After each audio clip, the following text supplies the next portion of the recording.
I'd like to start with a meditation.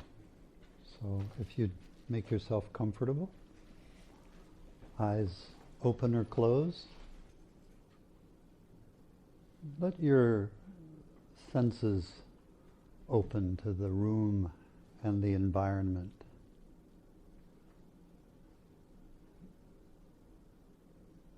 Notice the different senses. Tasting, the taste of the mouth,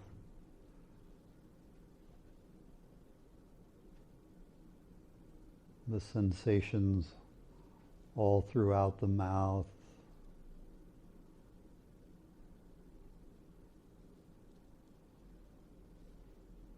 smells.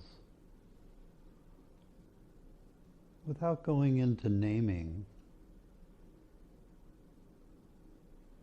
just let the nose be open to smells, the mouth to taste,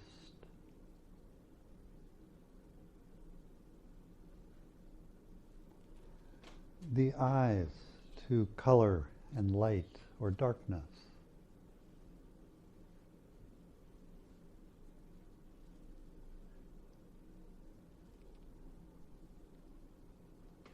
The sensation of the body and how the air touches, caresses the body. Sensation of your clothes, or where the body touches the surfaces that are providing support.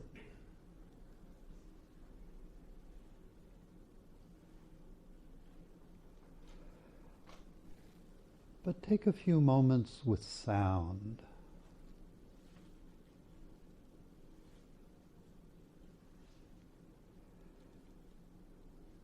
As vibration before the mind comes in and names.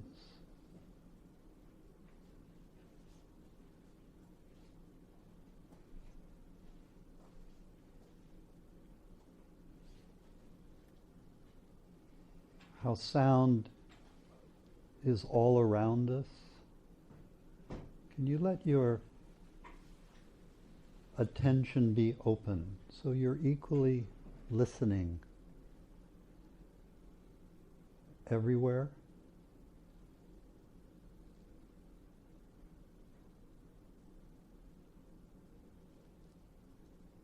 Even as you might be called to a sound that comes from a particular location.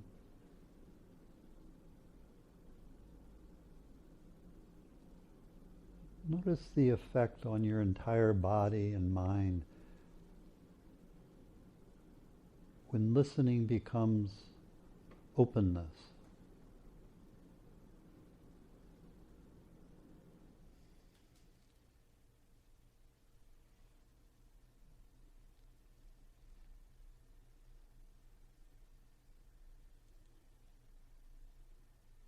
Might you take a moment and feel yourself as this openness.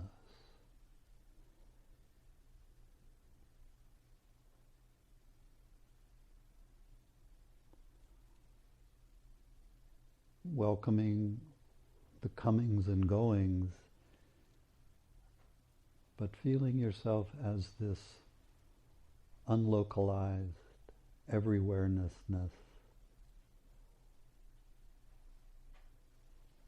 of awareness.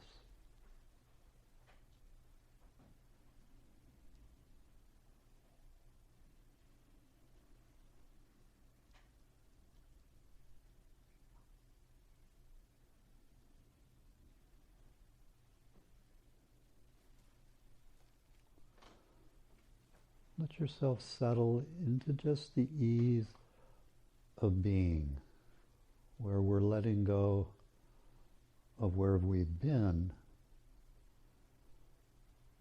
We're not thinking about where we'll be, but easing into this moment.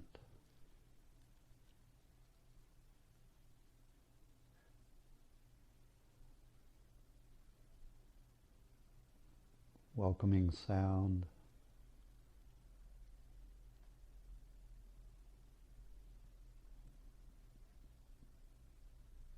the sensation of the body.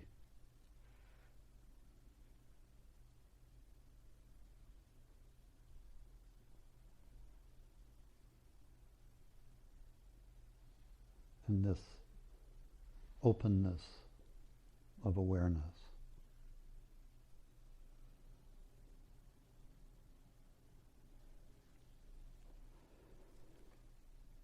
And you might take a moment and notice how attention, as a movement of the mind, moves about, registering a sound or a sensation, a thought.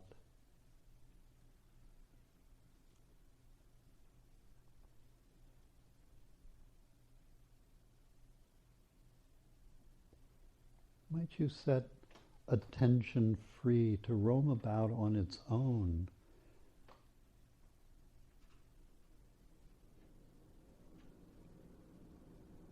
without becoming involved? So more and more you feel yourself as this spaciousness of awareness in which even attention is let go of and free to be here, while you rest back into the ease of being and the spaciousness of awareness.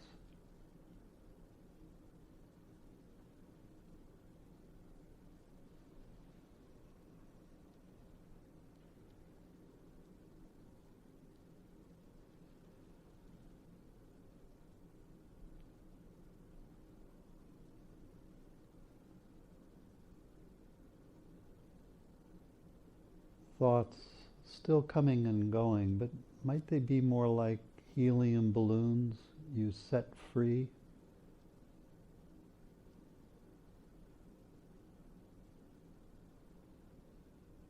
That you might drop more out of the thinking mind, more into the heart.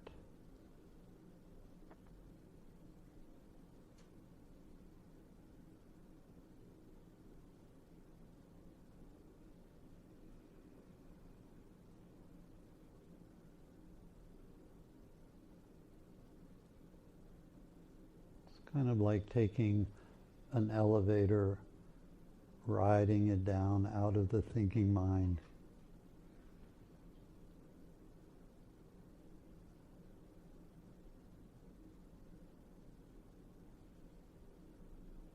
Feeling yourself feeling from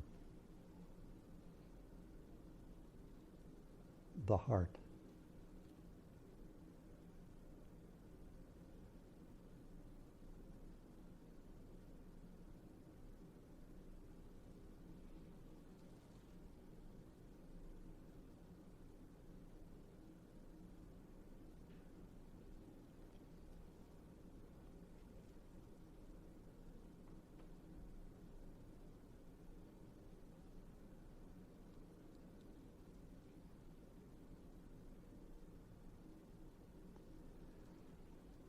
Or you might notice abiding as awareness that's heart-centered.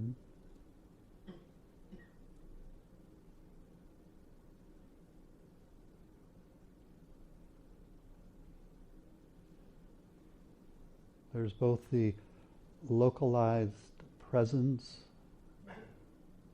of yourself as being and a more non-local field that extends in all directions equally.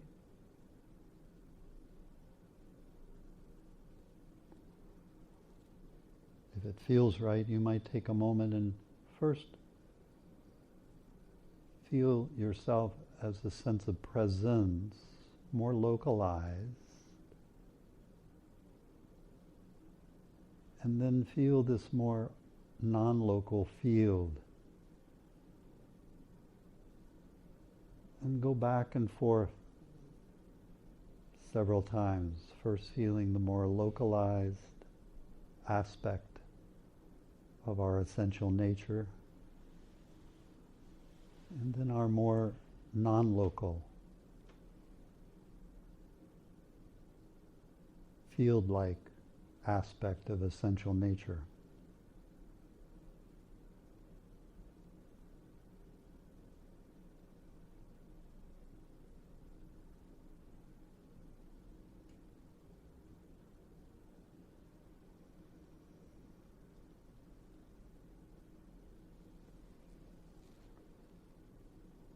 And what happens if then you allow both at the same time, allowing all sense of boundary to dissolve,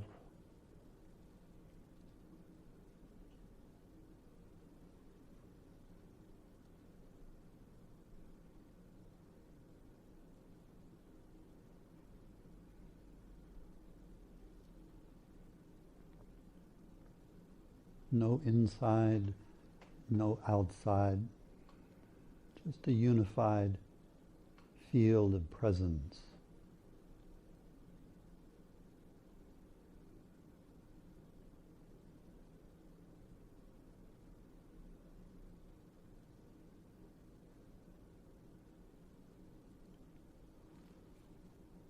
Or you might notice how this acts on your body. Does it invite in, evoke a natural sense of well-being?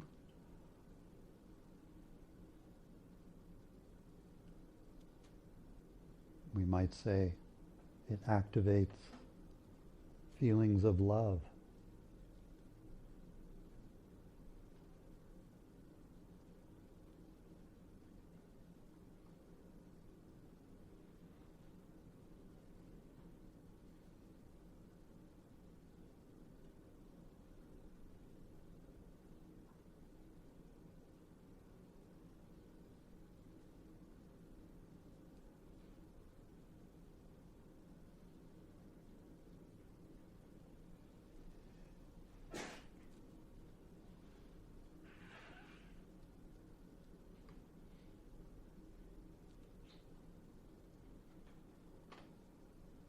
If it feels appropriate or right, you might let an image emerge in your meditation of someone or something that brings a sense of love along with it. A special person, an animal, some object, a memory.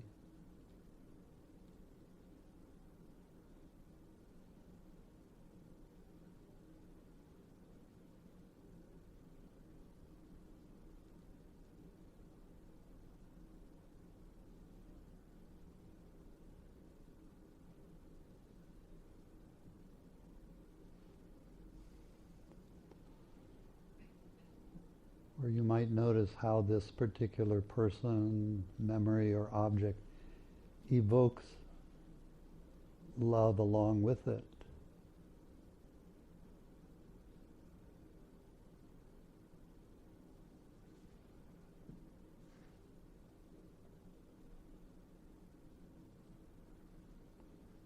And is it possible to either keep the image or set it aside and nourish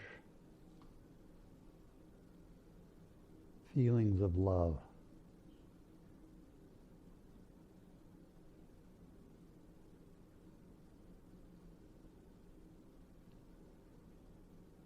First, perhaps more as a localized felt sense,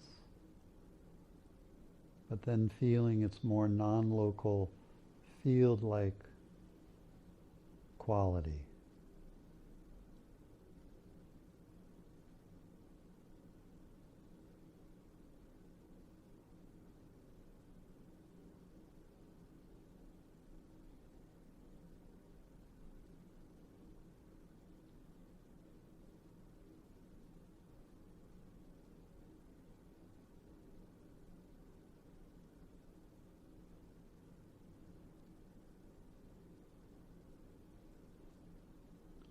how love, like awareness,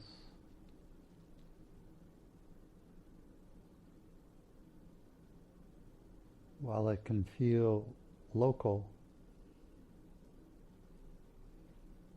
has a non-local aspect about it. It is everywhere.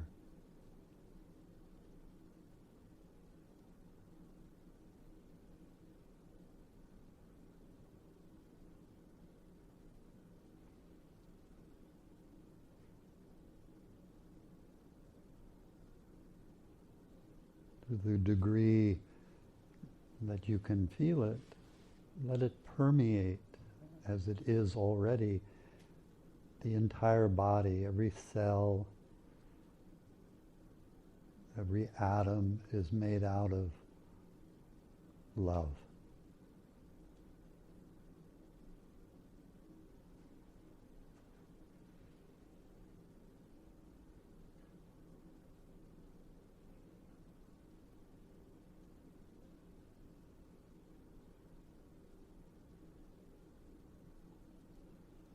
But like awareness, feel how it touches, caresses,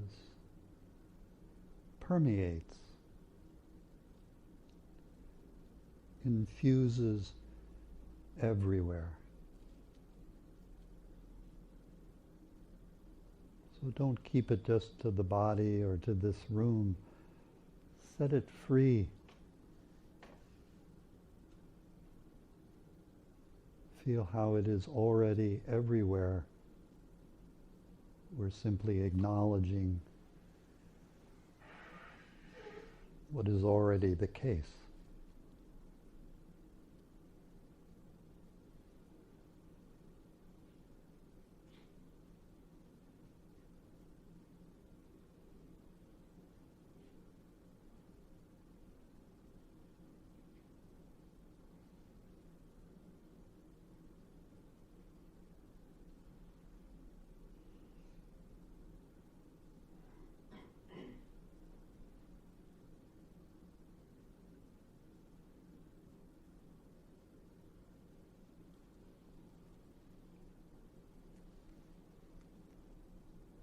Thought may arrive that solicits attention into it.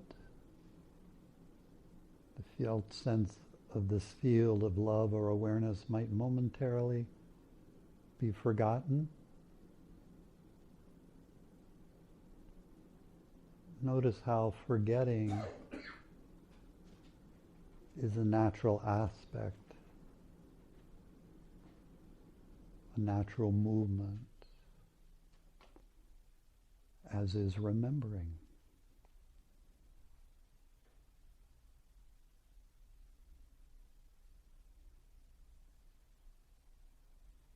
So notice when you're momentarily taken by a particular thought or perception, how awareness and the field of love are momentarily perhaps forgotten, and yet when they're remembered, can you feel how they didn't disappear, they were just momentarily forgotten, but they were always still here.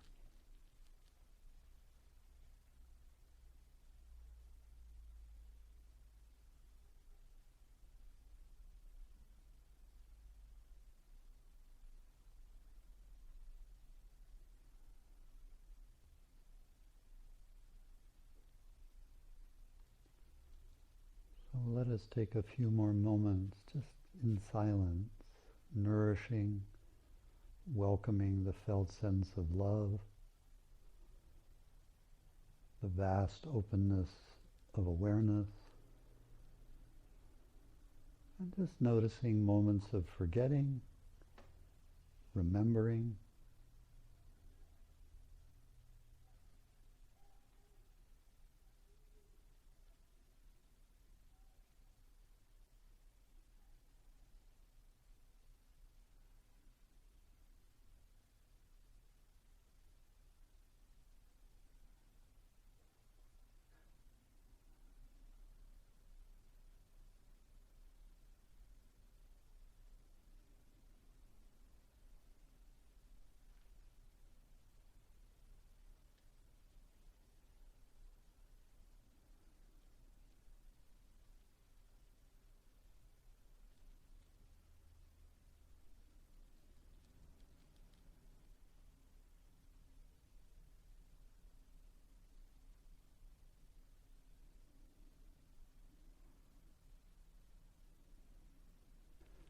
before we come back as a group, might I welcome you to let your eyes softly open and land on what the mind considers is a solid object of some sort. It might be the person in front of you, it might be your knee, it might be an object.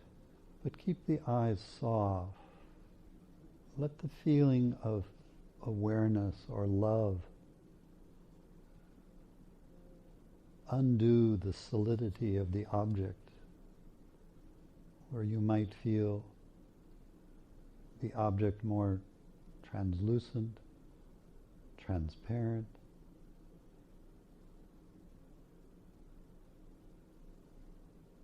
pervaded by love, awareness.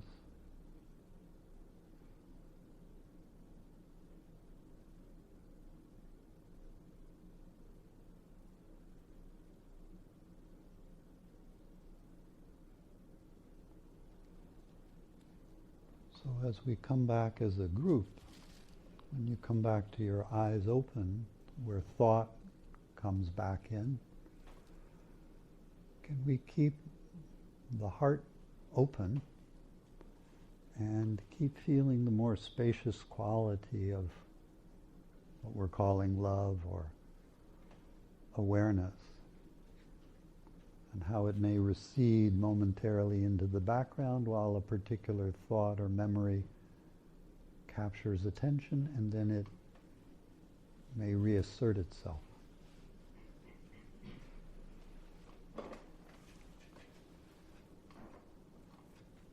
So I thought it would be wonderful, because this is the day before Valentine's Day, to talk about love. I did look for some of those little candy hearts to spread about, but I couldn't find them, so just imagine that little hearts are spread around the room everywhere.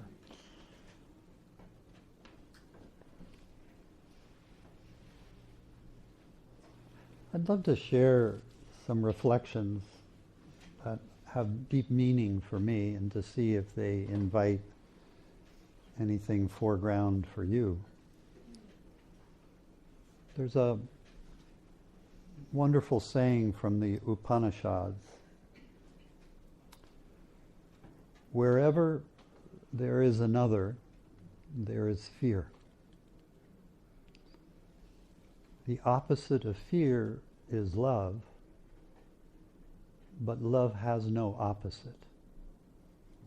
Herein lies the peace that passeth all understanding.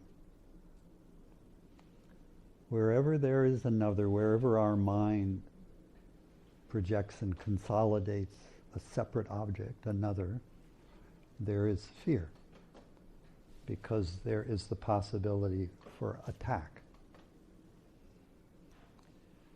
But the opposite of fear is love, but love has no opposite. Herein lies the peace that passeth all understanding.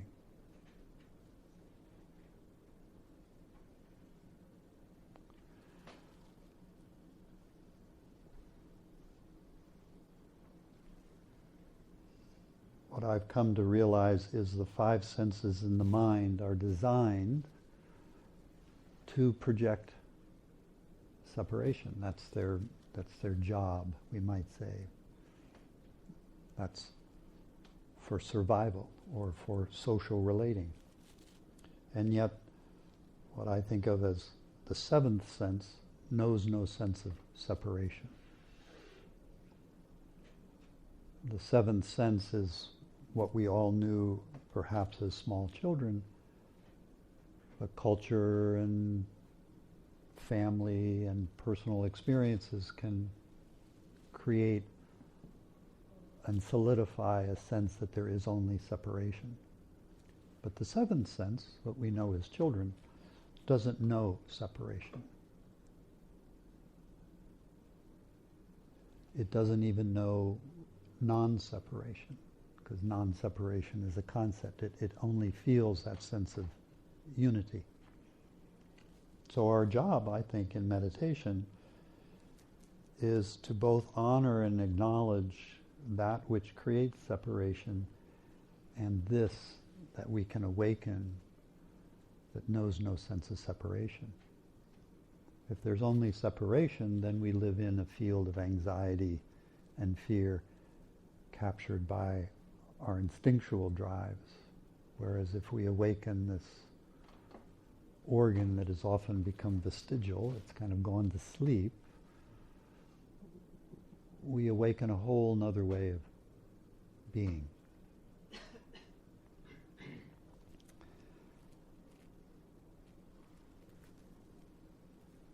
When a so-called other arrives in our life who we fall in love with, it's like love comes clothed in the apparent perception of another. But in fact, it is not the other we are falling in love with. We are falling actually in love with love.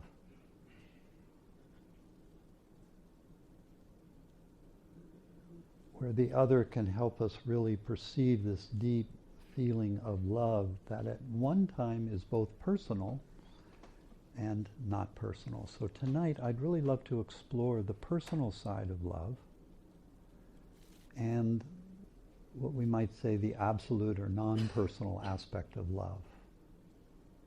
And to me the teachings are the integration of these, not landing only in the absolutes so that we don't have to deal with the personal, but the integration of the personal and what is not so personal.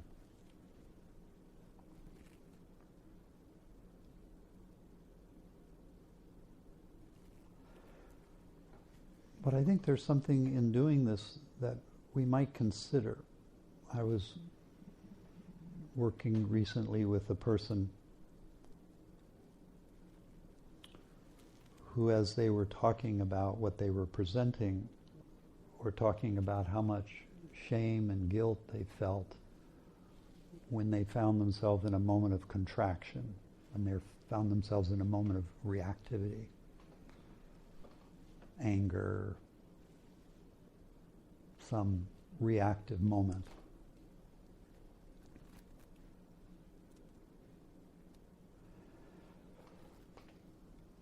Isn't it so? We are all, as a human being, participating in what I think of as 6 different movements. Birth, we were all born. Growth, we're all growing, and some of us have stabilized and some of us are beginning to decline, and some of us soon will dissolve. Those are 5. But the 2 that we often don't consider is we're also involved in forgetting and remembering. And I'd like to talk about forgetting and remembering. Because oftentimes I find, especially in the spiritual teachings, the emphasis is on remembering where we're not supposed to forget. But there's supposed to be this magical moment where we remember and we never forget. Well, this particular person I was working with was caught in that conundrum where it was her belief that when she forgot, she was doing something wrong, and the contraction was a bad thing, and the judgment, the shame, and the guilt came from that belief. But what happens in my proposal is, if there is an essence that has given birth to everything, so we are all, we might say, her creation.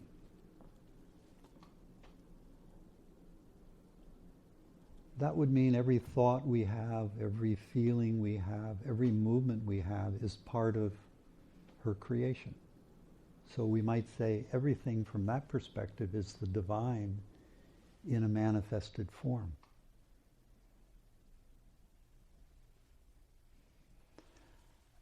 And that part of that movement is birth, growth, stability, decay, demise, forgetting and remembering.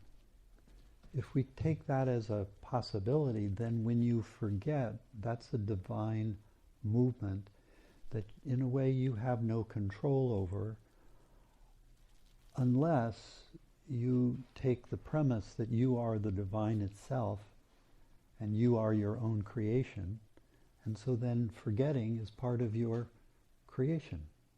Does that make sense? In which case, if you're in forgetting and in a moment you remember that you're in forgetting, it would evoke a moment of awe, wonder, delight, love, and amazement. What if the next moment, the next time you were in reaction, you were feeling contracted, angry, upset, and you realize that that is its own divinity in a movement, it might give you a moment where you have a moment of awe rather than shaming, a moment of wonder and curiosity rather than self-judgment.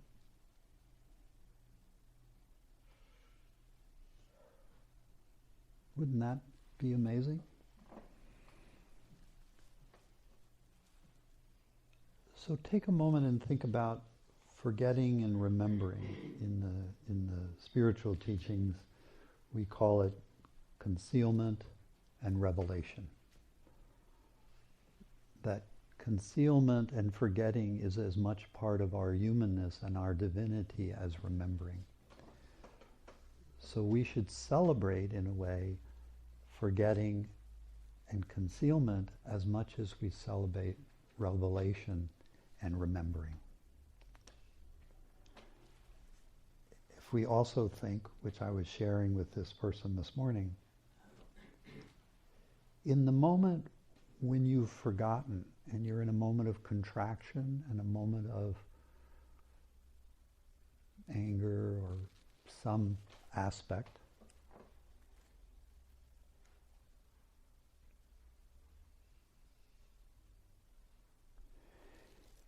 are you not doing the best you know how in that moment? Are we not the sum in each moment of our entire history, our conditioning up until that moment? What we come from instincts, heredity, family, culture, and personal experiences give rise to the sum of our experience in any given moment. So is it not, when we're in a moment of contraction, are we not doing the best, in a way, we know how? A moment later, in remembering, you can look back at that moment now with new understanding at how you, if you were to meet that moment afresh, you might do it in a different way. But in the moment, are we not doing the best we know how? If we're really engendering that, not as a concept, but as our actual lived experience, wouldn't that invite kindness, compassion, self-love, where we might then find ourselves embracing a sense of love, curiosity, and wondering about how we fell into this moment of conditioning, and with new eyes and new ability to recognize, we might be able to say, if I had this moment to meet again, this is how I might do it, knowing what I know now that I didn't know then. If you are following what I'm saying, it's actually the ending of shame, guilt, and self-blame. Then if guilt, shame, or self-blame do arise, they're simply pointers back to that, a re-remembering that I just forgot, but I was doing the best I know how, and falling into a moment of wonder and openness. So I think of the teachings as very pragmatic and practical in our daily life.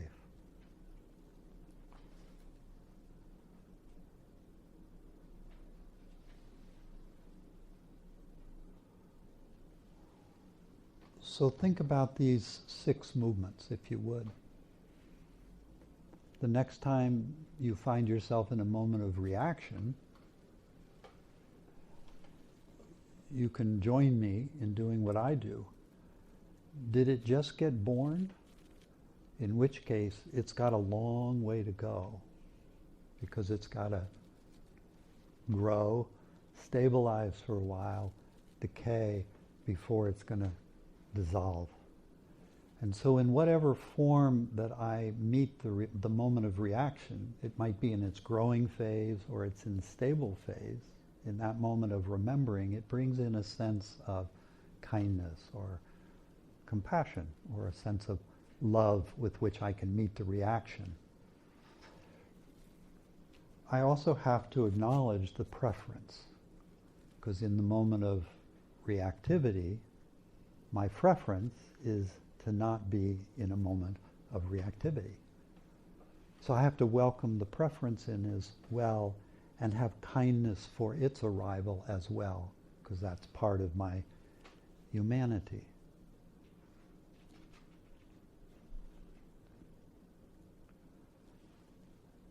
In that moment of really truly meeting it, recognizing I'm doing the best I know how, and in that moment of recognizing whether it's in its rising phase or declining phase, or it's really out and about, stabilized for a while,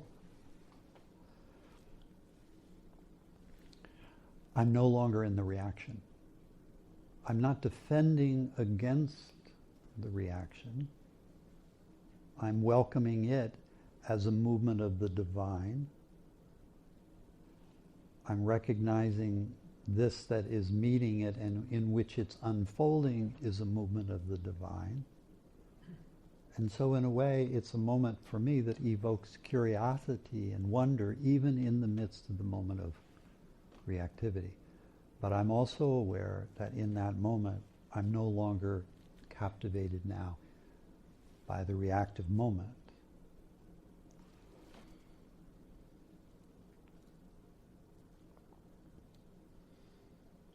Is it possible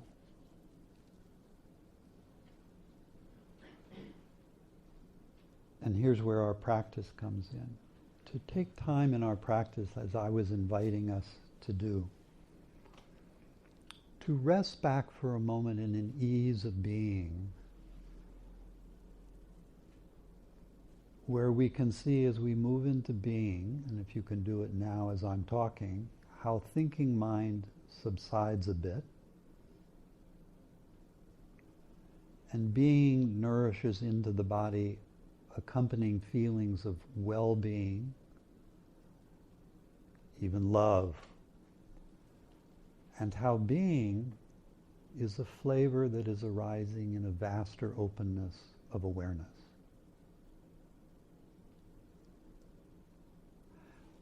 One of the teachings is, how do we know we're abiding in and as awareness? It is because we will begin to feel love arising. Awareness, as we abide in it, brings love along with it. We might say out of the body as its own movement. So as we sit abiding as being and opening to ourselves as a vastness of awareness, you might notice how, as the thinking mind falls away, we fall more into the heart, and love, in and of itself, independent of object, will begin to sprout.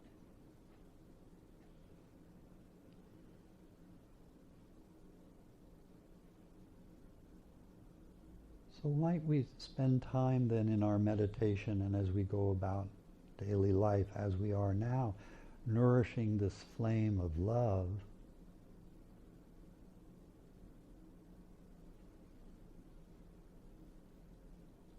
and like awareness then, love having no opposite, welcomes everything into its loving arms. So in the moment of a reaction, and you might think of a moment in your own life recently or in the not too far distant past or in the distant past when you had a moment of reaction, how awareness was there, maybe forgotten, but remember it now. Imagine yourself in the circumstance, the body's having the reaction, in awareness, in the midst of the reaction, welcoming the sense of awareness and the love that it automatically begins to invite. And meet the reactivity within this field of love. As I think it was Kabir or Rumi said, out beyond right doing and wrongdoing is a field, I'll meet you there. And it is a field of love.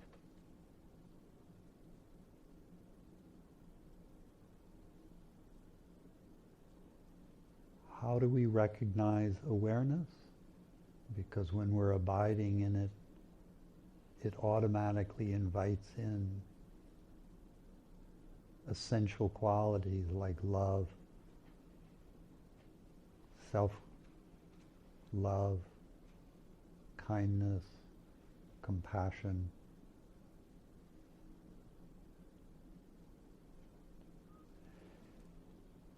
And if you are in this moment, remembering a moment when you are having a reaction,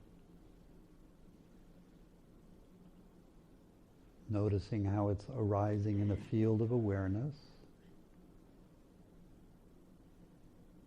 notice the preference that might be here in your body for this reaction to not be here. Can you welcome that in as well?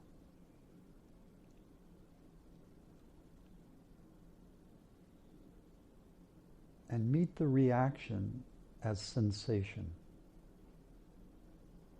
Peel off the label you may have about it, the judgment. Just meet it as sensation. Notice how it, like everything else, wants to be seen and heard and connected with.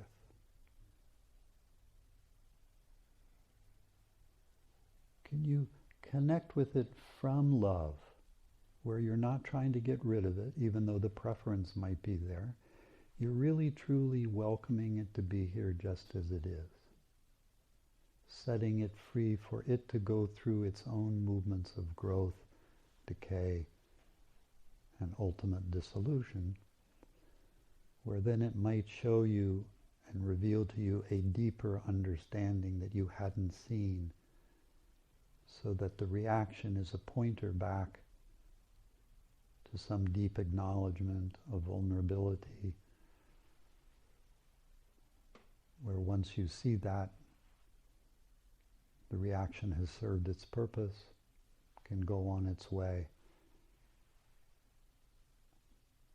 And now the movement is from that deep sense of love where you're vulnerable, sharing from your heart, being open.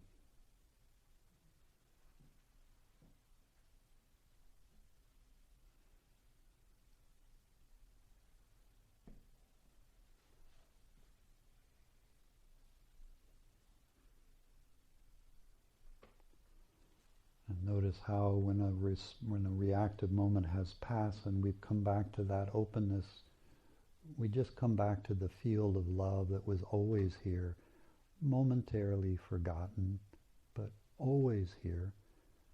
Awareness is forgotten, but it's always here. So it's a practical meditation I'm offering, which is to go back in history. Notice moments when you were in reaction, where the moment wasn't truly lived through, it wasn't fully ingested, digested, metabolized, and released. there's some residue. Meet the residue. Notice how it's arising in a vast openness of awareness. Meet it again.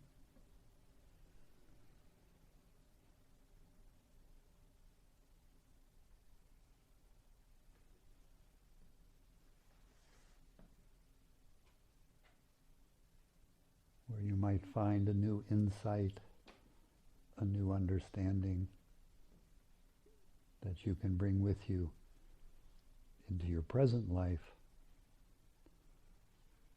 with which to meet a future reaction that is probably moving at you right now at the speed of light.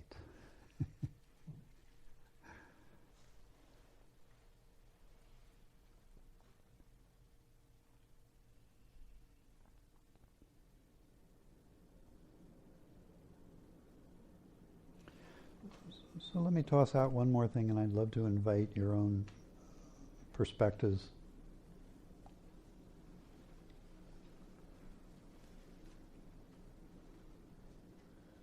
In forgetting, we forget, say, the love aspect, and we forget the awareness aspect. In meditation, we might say we're remembering the awareness aspect, letting go of thoughts, perceptions, so that we can fall into and abide as this vast openness of awareness, which has both a localized aspect about it and a more non-local field that we can feel ultimately everywhere, and it dissolves all sense of border, boundary, and separation. Awareness knows no separation. It permeates, it infuses everywhere. But in the moment of forgetting, we forget about awareness. In forgetting, has awareness gone anywhere? Isn't it always still present? When we wake up from a dream, you may not remember the content of the dream, but you remember that you had a dream. It is because awareness was present, even though you were identified in the dream. All day long, most of us are forgetting awareness, and we're lost in the content. So in a way, waking is very similar to sleeping. In sleeping, we forget awareness and we forget ourselves. In waking, we're caught in the waking dream. At night, we're caught in the dreaming dream. So both are in a way the same. In meditation, in waking life, we are remembering awareness, and ultimately we're weaving it into the dream, where the dream can be arising and you're aware that you're the dreamer, and ultimately you can be aware that awareness is here in the dream state. But I think it's really important to recognize that awareness is always present. It's simply concealed or forgotten momentarily. And meditation is simply remembering ourselves as awareness. But I think it's really important when we have a moment where we've forgotten, is to go back to that moment and feel how awareness was still present. There may not have been awareness of awareness, self-awareness, but awareness was still there. And if we abide for periods of time in awareness and really open to it and feel how awareness invites in a felt sense of love, we can begin to equate awareness with love and how love is always present.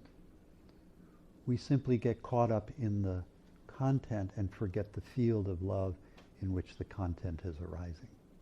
And meditation is about remembering what awareness feels like, and these essential qualities like love that it engenders and opens our heart. Because we know love because it's spacious, it's open, it's forgiving, and it's welcoming of everything that is arising in it, as that saying is, love has no opposite. It allows everything to arise in and of itself.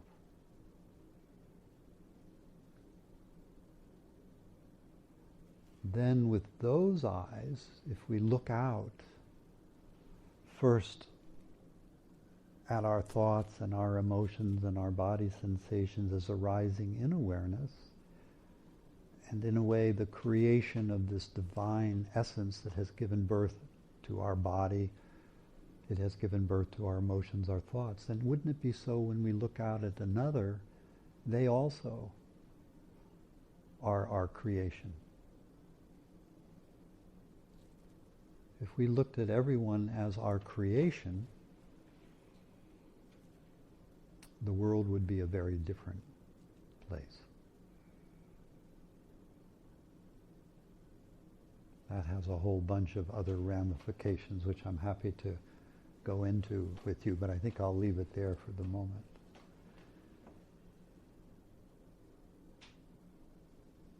Let me check in with you and see if there are any reflections,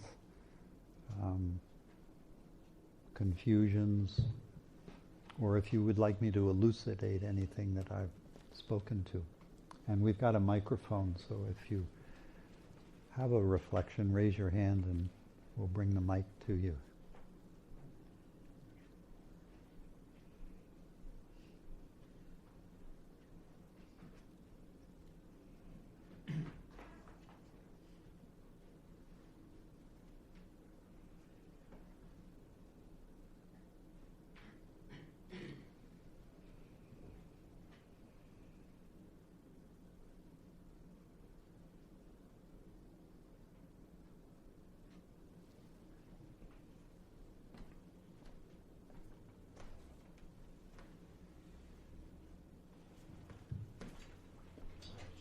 Hi.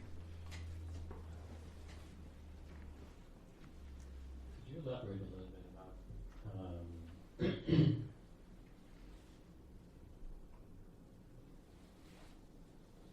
remembering and sort of that process you talked about, digesting the feeling? Because, yeah, it feels like I'm kind of skimming it. A couple of thoughts.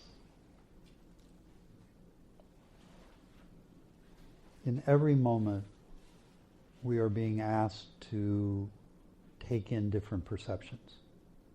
Light, color, form, sound, smells, tastes. And the same thing with emotions or thoughts. They're arising in the moment. Whether we're by ourselves or in the presence of a so-called other, we're having emotions and feelings and thoughts and experiences.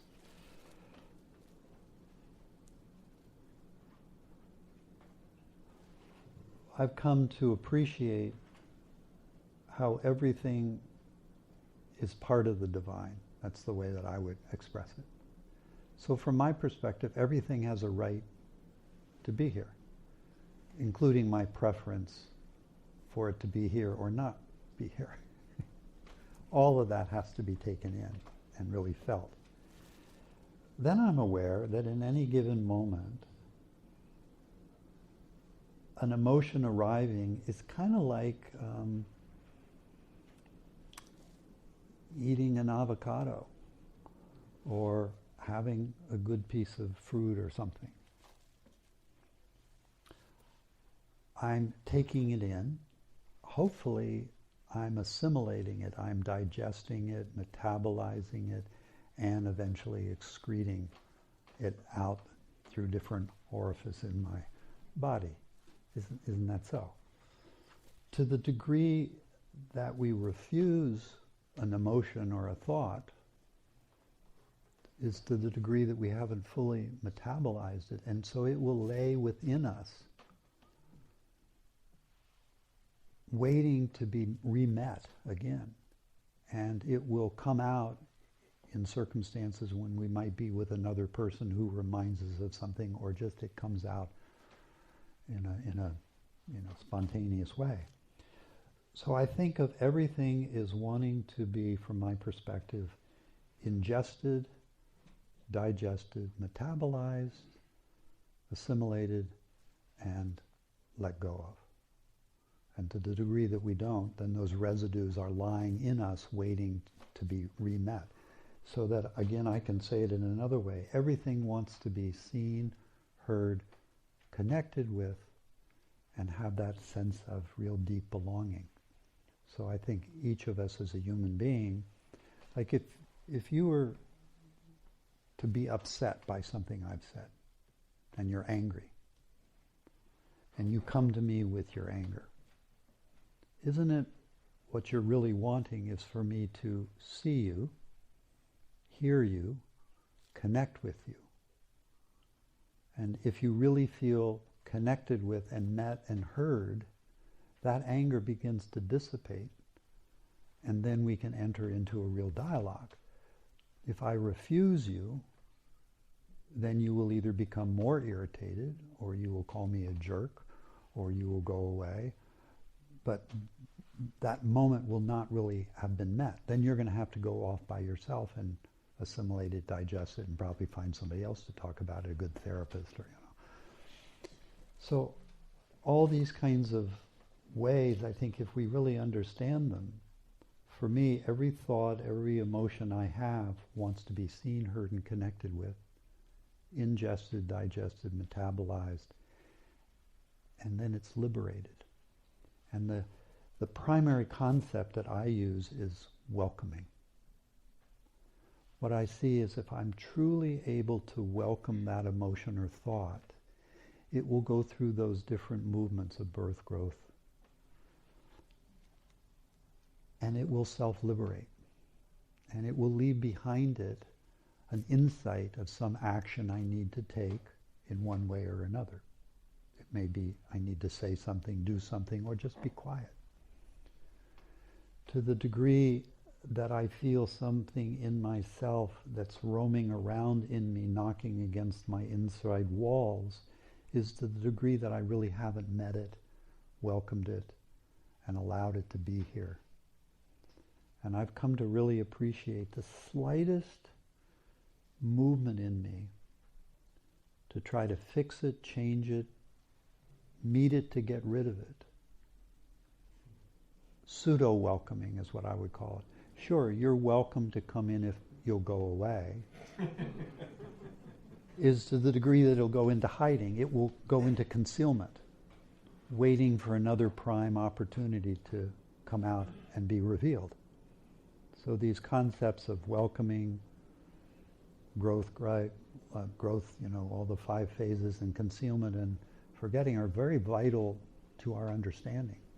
So I like to do a day's review before I go to bed at night, looking back over my day.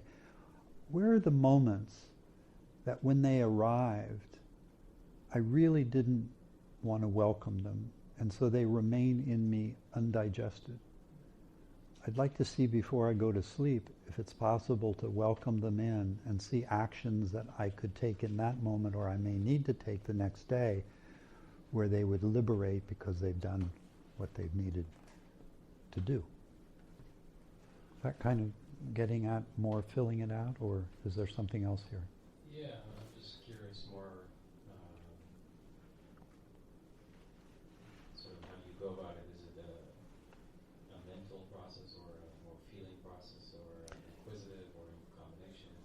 I think it has to be driven by curiosity and a quality of love and deep interest.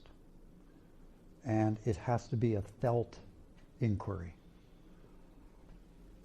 I realize that my mind is made up of past, whereas my heart is open to the present moment.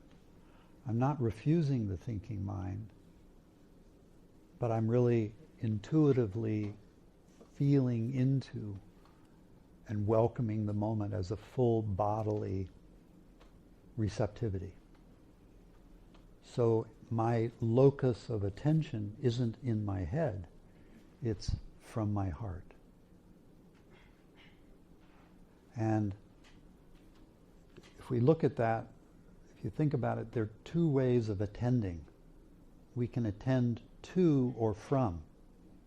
I'm talking about attending from, because we can be looking down at our heart from our head, thinking we're coming from our heart, but we're still actually in our head attending to the heart.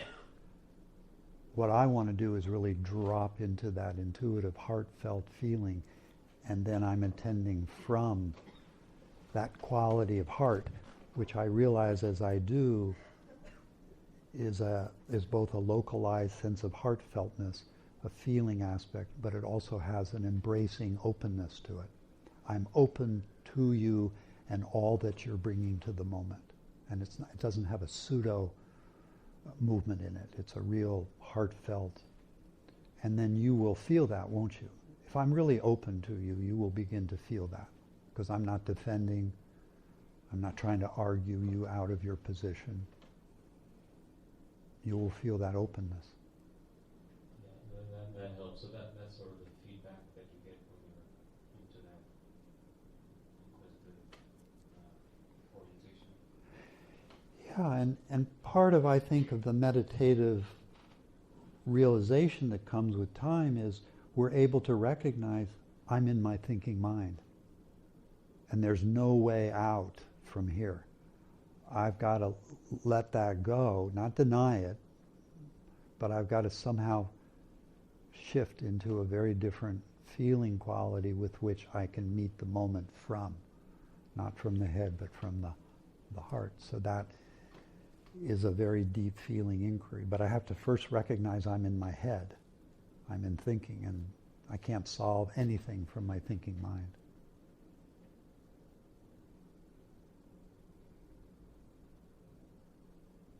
So meditation is really awakening of the heart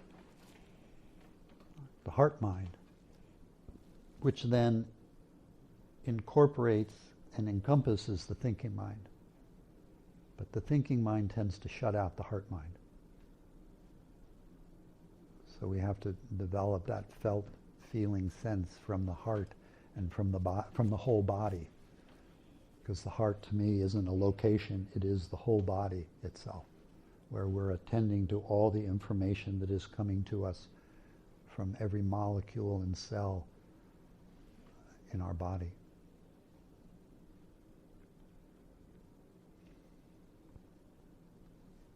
Is that? That was okay. Right. There's behind you? Thank you, Richard. Yeah. What about when you're meeting and you're taking the time and really trying to meet it, and it's just so dense that it feels like there's no wiggle, there's no shift, there's no movement to the next stage of digestion. It's something I'm struggling with personally, but it's how do you begin to peel away at that when it feels really dense in the body? I think we all have to come up with our own movements, but there are ones that I like to generalize to. We all know sometimes we need to get away from it. We need to take a break, take a walk in nature, go to the movies, contemplate something that is an opposite, and then come back. And sometimes that gives us enough space. One approach that I use is I try to let go of the thinking mind and come in and feel the conundrum from my body in not knowing. Now I'm not trying to figure it out. Now what I'm doing is I'm feeling it as an energy coursing through my body. And in liberating it from its more compact solidness, earth element, I'm returning it more to its energetic element. Now we know through the 5 elements, if we look at that as a conceptual model for a moment, which to me isn't conceptual, it's pragmatic, if we really attend to the solidity of it, and this is very practical because when I'm working with someone, say, who's in great pain, or has an emotional solidity like depression, if we can feel it in its most dense aspect but not label it, we'll begin to feel the energetic quality about it. Well, if we can meet it energetically, it will begin to reveal its more field-like quality, which will give way to its more spacious quality. I had a conundrum that I was working with for a number of years, and it left a feeling of kind of choking in my throat. And in those years, I was teaching my son how to ski. So we would find ourselves in Tahoe, skiing down the slope, going up on the lift, coming back down, going up.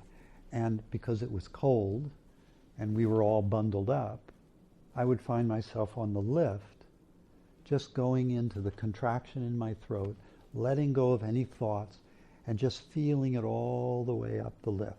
Getting off the lift, skiing down, coming back, starting in again, over and over. Lift after lift after lift. And there came a moment where that contraction, because I was allowing it to be just as it is, it broke open and revealed a deeper understanding. And that contraction in the throat has never come back. That was several years. You know, some ones crack open very quickly. As one of my teachers, Krishnamurti, said, some we will live with for the rest of our life. So we have to have that openness in meeting it. But I find meeting it as sensation one of the most powerful movements. And when I work with people in chronic pain, I've had many experiences where I remember this one fellow who was living with many, many years of chronic pain. Some of you know this story, but he was homeless. He told me that he had washed over 100,000 RVs. That had been his job. And as a consequence, he had gone into chronic back pain, ultimately lost his home, lost his insurance, and he was homeless. And when he came, he was vastly overweight and had this chronic pain. And I was teaching a class on Yoga Nidra, and I invited everybody to lie down, but I offered him a chair because realistically in my mind I thought if I ever get him down on the floor, I don't know how he's going to get back up. But he refused the chair and lay down on the floor.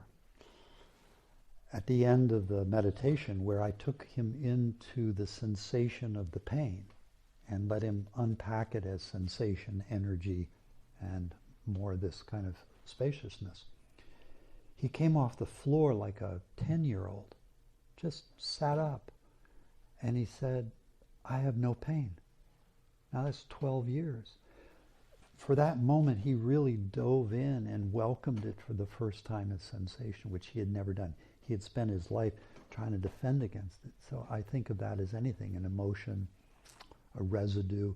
If we can really meet it at the sensorial level and unpack it as energy, letting go of the beliefs we have, it will unpack itself and reveal a deeper understanding. And that can happen in a flash of a second, or it can take months, and some may take us years, or we may work with them our entire life. And aren't we, in that moment, we're really truly learning how to welcome and looking for all the different ways we're subtly and very slyly saying, you know, I'm really welcoming you here because truly I want to get rid of you. And that subtle movement is the final barrier that we have to let go of. And the conundrum is, I can't let go of that thought. I have to welcome that thought to be here too. I have to welcome that preference like anything else. And the moment it's welcomed, it lets go. And then I can really meet the underlying. So I think of getting away, taking a vacation momentarily, going out in nature, going to the movies, but more so I think of meeting it as that underlying essence of energy and really letting it cook in a way, gestate.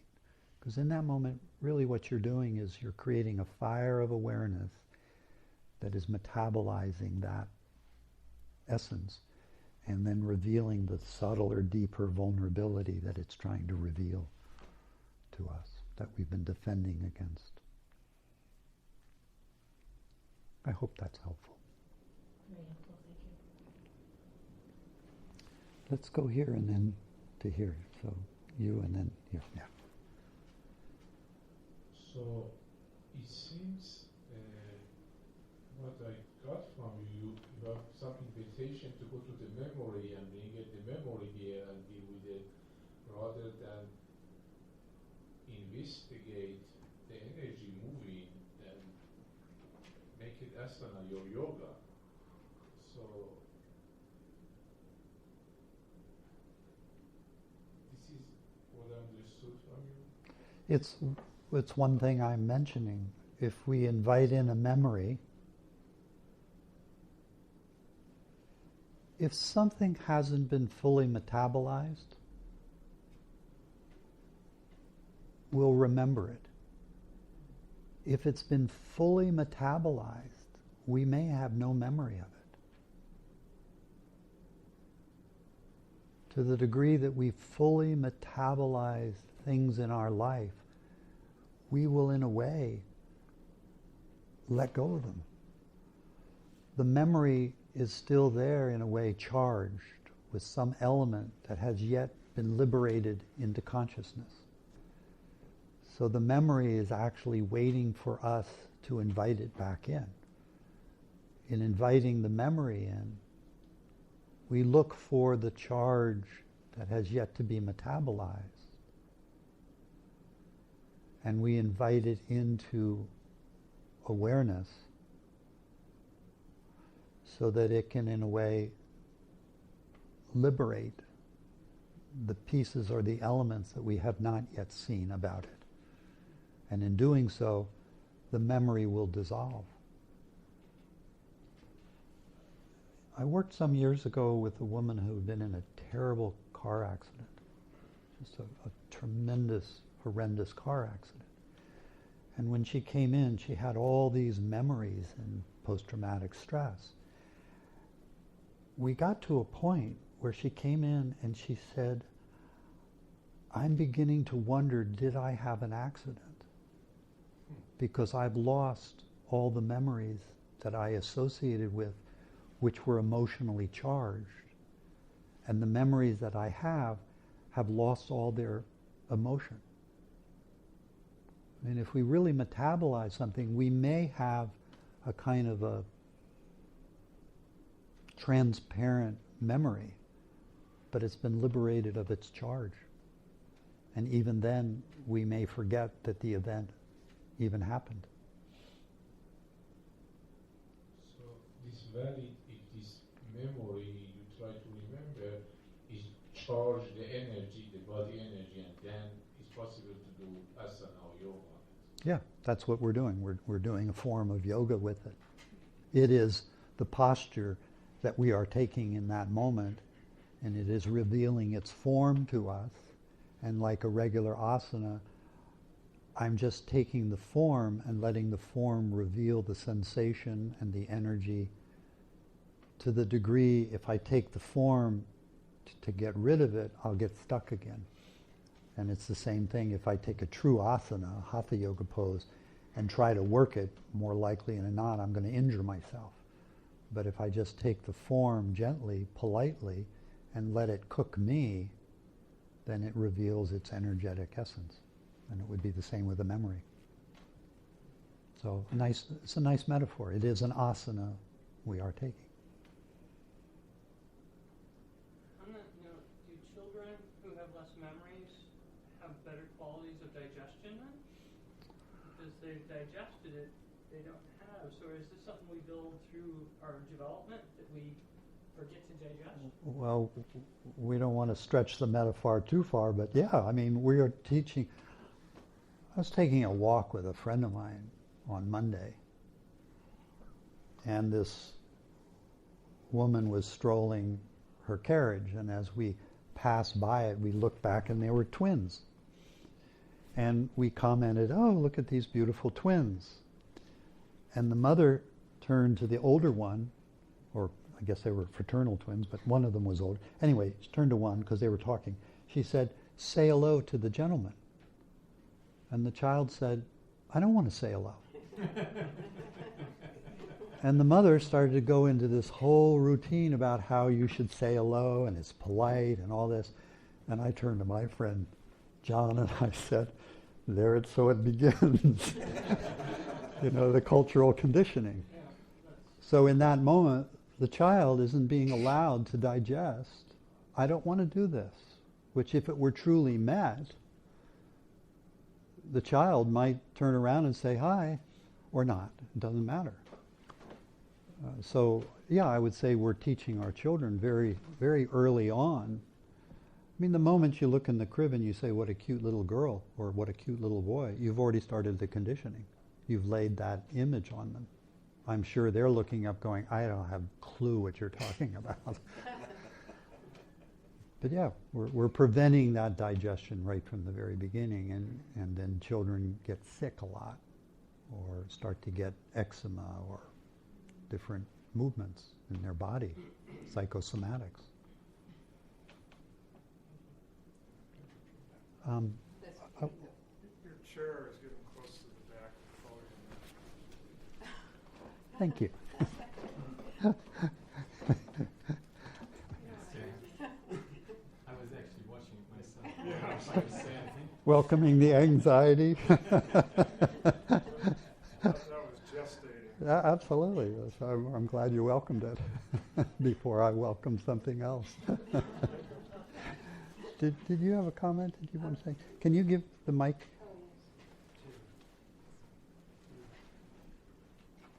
Well, first of all, I think the topic is really important because people talk about self-love a lot, but they don't ever really talk about how that's done, other than kind of mentally how that's done. Yeah.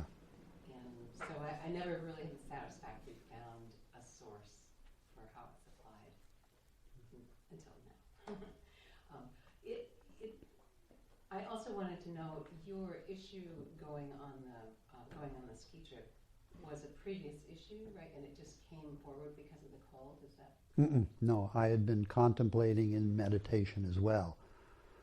So when I would sit or when I'd be quiet, it moved foreground. So whenever it would move foreground, I would turn it into sensation. I had tried to analyze it, I had drawn it, I had tried to every way kind of figure it out, but I couldn't. It wasn't coming. So what I was left with was, here it is, it's moving foreground, let me just meet it as sensation in a moment of not knowing, in other words, being open. And then looking at any subtle movements, am I trying to manipulate this, get rid of it, or is this truly, am I just truly welcoming the what-isness of it? And so that's the movement I began. And then, when I was skiing, because it was a moment of meditation for me, going up the lift, I would just bundle up, my son's sitting next to me, we're quiet, I'd close my eyes and do a 10-minute meditation, go down. But I would do the same thing in the morning when I was sitting, or any time I was being quiet, it would just move foreground. Just like anything that we're carrying, if we're having a reactive moment, that's all that consumes us in the moment. So I want to sit with it and welcome it in and turn it into sensation and inquire what is it wanting to reveal in being seen and heard. Right. So the chairlift was incidental. Chairlift was incidental, but it makes for a good story. And we were talking about stories before, so. Yeah, I have a little story that I think fits kind of into it, and I didn't realize what the process I was doing. It's short though. I had a work project in Hawaii, and I booked an Airbnb that was kind of a very small retreat center, but it ended up being in the jungle in kind of a dicier area, and it ended up being me alone there, and I hadn't met the proprietor. And then the first or second night I got there, at night. There was no one else around, and we're at the end of a dirt road, and some of the other places on the way, lots of cars broken down and stuff. I started to become anxious because also the supposedly shared living room, although no one else was there, had a lot of open windows and anybody could be seeing me. So I felt vulnerable.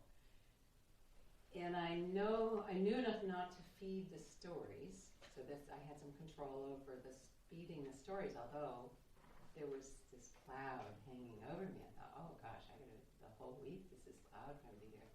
So I sat down and basically went into feeling the fear. And what happened, and feeling the energy of it, what happened is a memory came up of being a child home alone, and apparently my parents didn't come home soon enough for me. It was dark, it was night, and I was in the chair, in a big easy chair with maybe like a fairy tale book or something. And and as a child you don't want to put your feet down because something could, grab your legs. And it's really interesting. I felt the energy of that, and then this cloud went away. I mean, it's not like stories didn't try to come in a little bit, but basically that cloud was gone. So that was an uncooked residue that wasn't fully metabolized as a child, that was waiting for a moment to come forward so you could see it, feel it. Yeah, it was like a miracle. Yeah. Well, isn't it a miracle? I mean, anything that is truly placed in awareness will self-liberate. That's the miracle. If it hasn't liberated,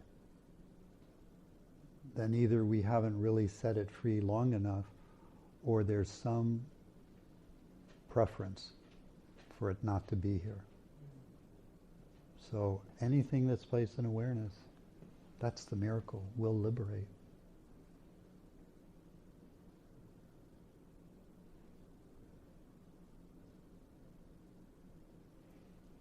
I mean, I did want it to go away, but I set that aside. Yeah. That's why I think in any given moment, wherever we are and however we are, we need to recognize there may be a preference. Until that preference is acknowledged and welcomed in as well, it won't set itself aside. But if it's acknowledged, then it will give room for the deeper inquiry.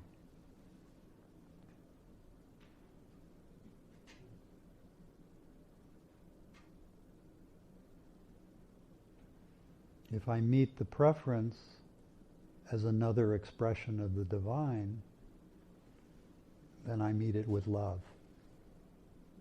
Not this preference should or shouldn't be here, because that's simply another preference that this preference shouldn't be here. And now we're in an endless regression. So at some point we have to really come to this moment of, we might call it surrender, where I realize it is here. I'm not in control of it being here or not being here. Here it is. Now, I'm open to it. I think, aren't we, what we're talking about is radical acceptance that we're not in control.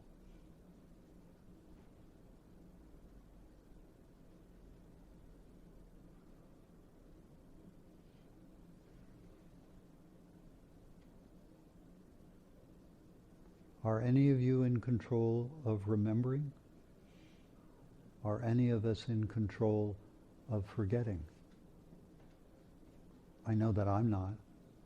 I'm sitting there, I'm a pretty good meditator. I mean, I've been meditating for more than 47 years. It's getting kind of weird here. And I can stay for prolonged periods of just abiding as awareness, knowingly abiding. And then all of a sudden, I forget. I've come to realize I'm not in charge of remembering or forgetting. That has allowed me to relax. If you're not in charge, you're either going to freak out or you're going to relax. I'd rather relax myself. But to really understand that, if I'm not in control of remembering, then I'm not in control of forgetting. And if I really carry that back, for instance, my desire to meditate came unbidden. I wasn't in control of that first moment, and I wasn't in control of the desire to actualize it and sit and meditate. And I'm not in control of getting up in the morning when my desire is to stay in bed, and I get out of bed. If you really follow it, you don't know where a single thought comes from, a single emotion, a single sensation. They all come from the mystery. If we really fall into that, I don't know how we could not but fall into love. And that arrives self-love. So it's a tremendous realization to realize that really our job is only to relax. But we can't relax because we're not in control of relaxing. But in contemplating that, there's a moment of true surrender.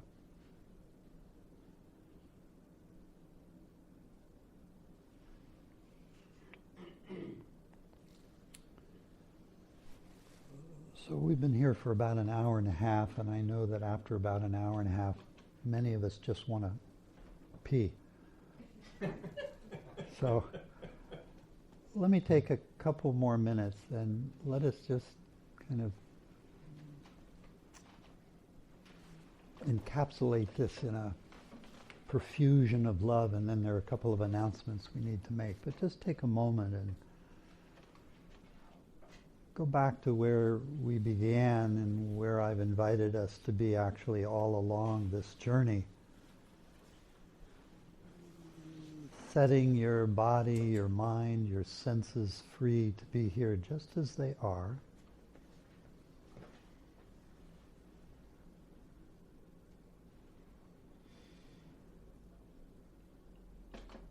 To drop out of the thinking mind and welcome yourself into the heart mind, where you're feeling from.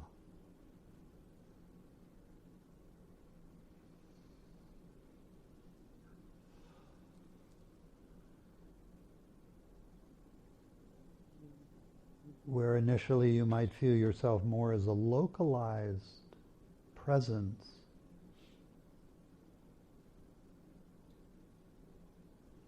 which gives way to your non-local presence, where you are truly everywhere and nowhere specific.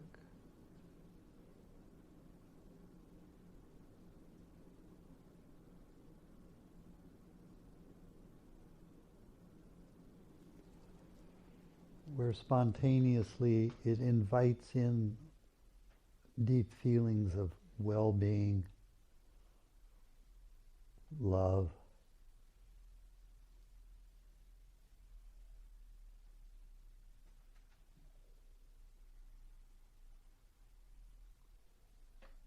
and how love has no opposite and welcomes everything.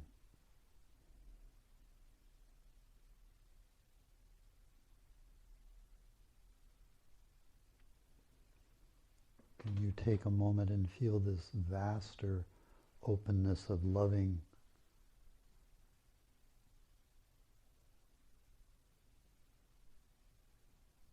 That even as your mind may not be welcoming something, this vaster field is always here,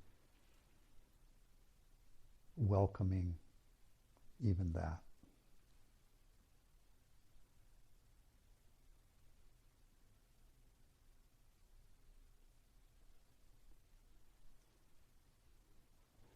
As you're lying in bed this evening, waiting for sleep, might you fall back into this field of loving awareness? How the body falls asleep in it, dreams in it, and reawakens awakens in the morning in this field of openness and love. As one friend of mine so beautifully sings, let us start our day with love, spend our day in love, end our day in love. This is the way of love. Thank you.